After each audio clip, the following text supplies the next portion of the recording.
Leader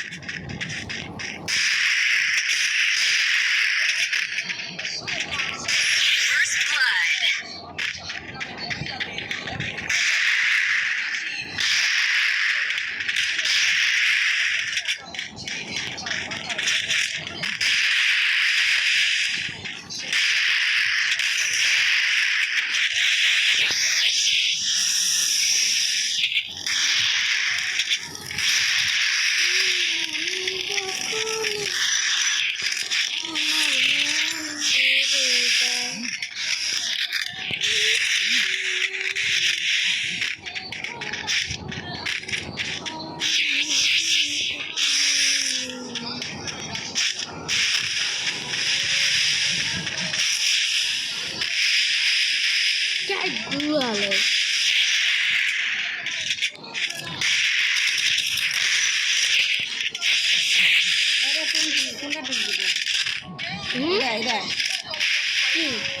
हाँ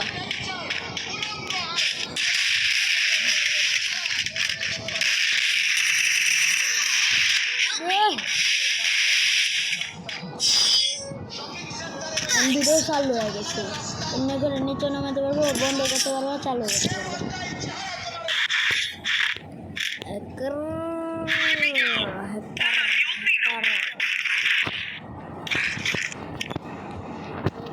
प्रथम चाই দুইটারে headshot আরে আমি হ্যাঁ ও এক ভিডিও ভিডিও কয়টা তিনটা বসে তিনটা হ্যাঁ তুমি তিনটা উড়াইছো লিয়া লা লা লা করে দিলাম মনে আমার আজকে আমি কলা ভাইয়া পড়ছি ভিডিও করতে আশা করি যে আপনারা সবাই ভালো আছেন আশা করি আমিও ভালো আছি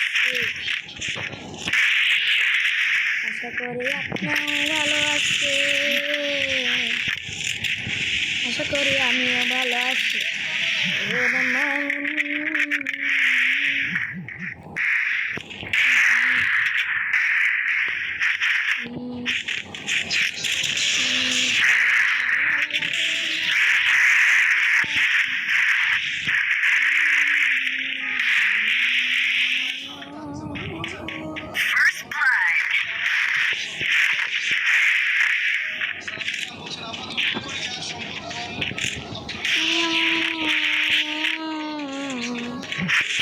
আমি আজকে কলা বাবা একবারে উলালালা করে দিলাম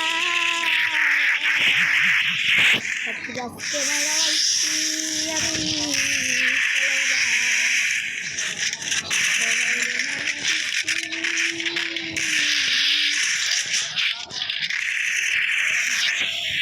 হরি এ ভাই খোল খোল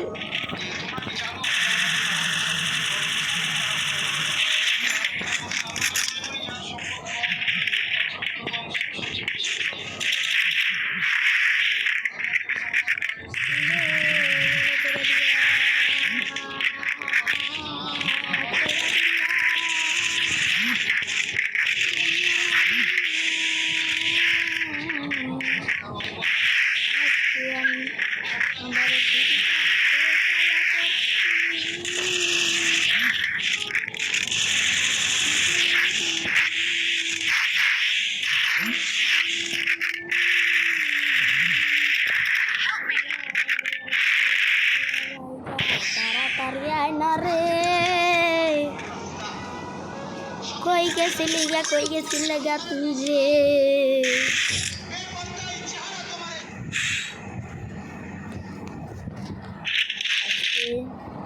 एक रौना मारे मारते कन्ने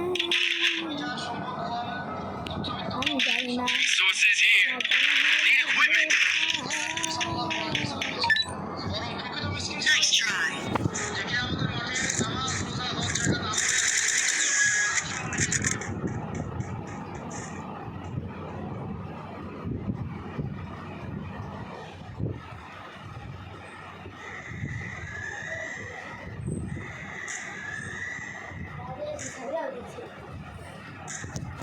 दादा आई तो सिक्के लगे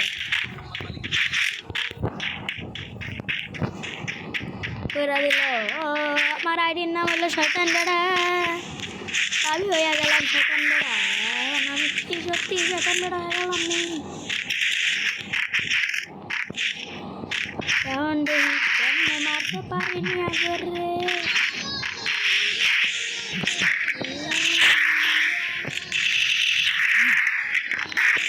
ও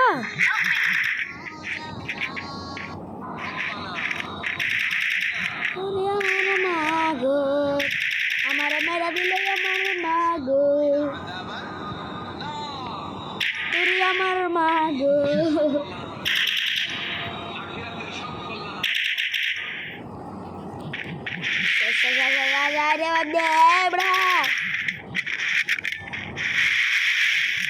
ওরে আমার মাগো, না আমি জানি না আমার মাগো।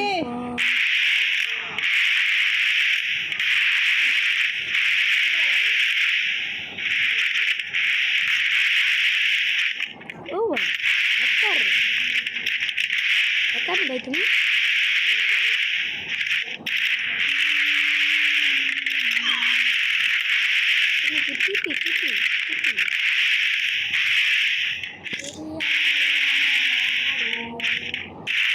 আমি কিছু জানি না আমার মাগো, আমার কিছু শিখা লাভ নাই আমার মাগো। তাড়াতাড়ি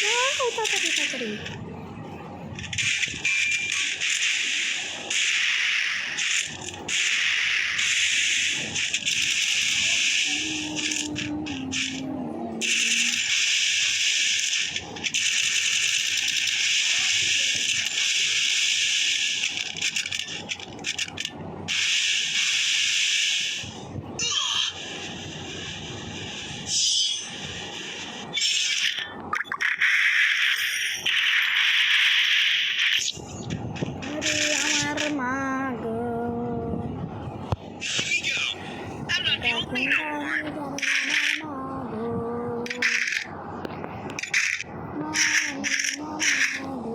Resources here.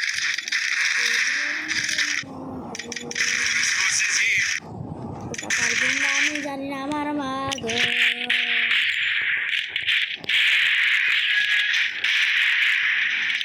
গাইস আপনাদের সামনে নতুন একটা ভিডিও আমি ভিডিও না এটা আসছে এলাম আসলেন।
যেহেতু আমিও সরকারি চাকরি করে আসছি, সরকারি চাকরিজীবীদের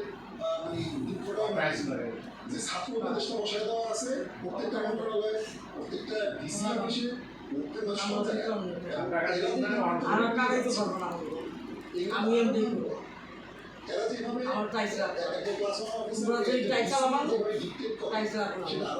সারা দিনের মানুষ জুলাই যুদ্ধ পরিচয় কোনো জায়গায় মানুষ যেটা বললেন যে এই যে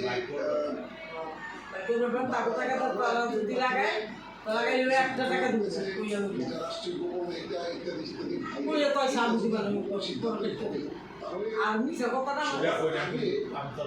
আপনার এই বিষয়ে বোঝাইতে হবে কোন জিনিসটা কোথায় বলতে হবে। আমি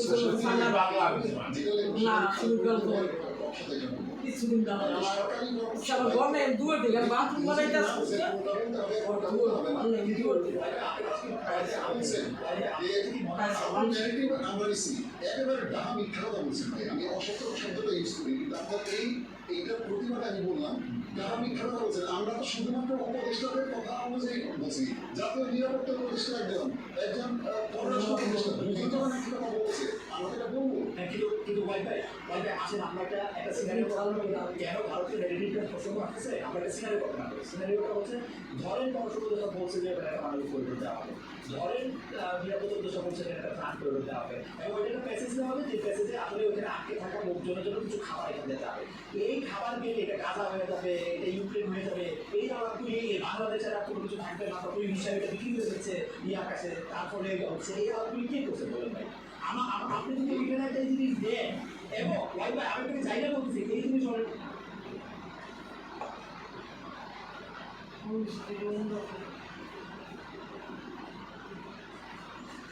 ঠান্ডা যাবে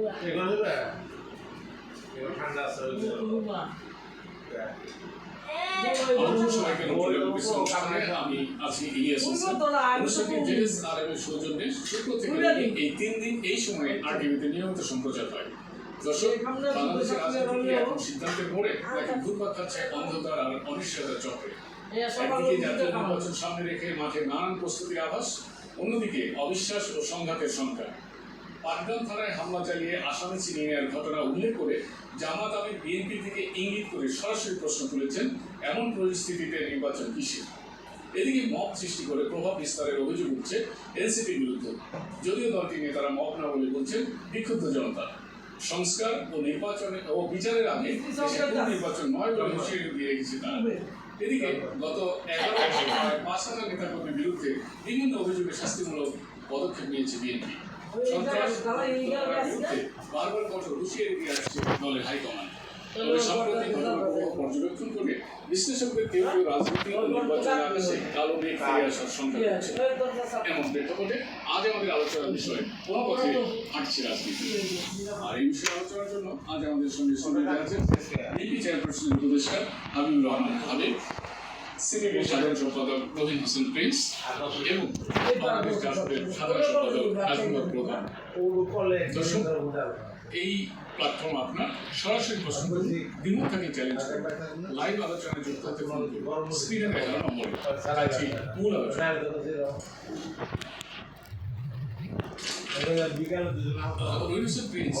আমরা লক্ষ্য করেছিলাম যে লন্ডনে প্রধান উপদেষ্টা ডক্টর ইউনূসের সাথে বিএনপির ভারপ্রাপ্ত চেয়ারম্যান তারেক রহমানের বৈঠকের পর নির্বাচন নিশ্চিত হয়েছে বা নির্বাচনী রাজনীতিতে একটি ইতিবাচক প্রভাব পড়েছিল। ক্ষেত্রে রাজনীতির সাধারণ মানুষের মধ্যে একটি দেখা গেছে সামনে হয়তো নির্বাচন আসছে, একটি জায়গা তৈরি হয়েছিল। গত 1 সপ্তাহ 12 বছর সময় ধরে কেমন যেন একটু রাজনৈতিক আবহাওয়া, আপনি কি ধন্যবাদ আপনাকে। আমি সিনিয়র রাজনীতি 90-এর গণ প্রধান নেতা ছিলেন।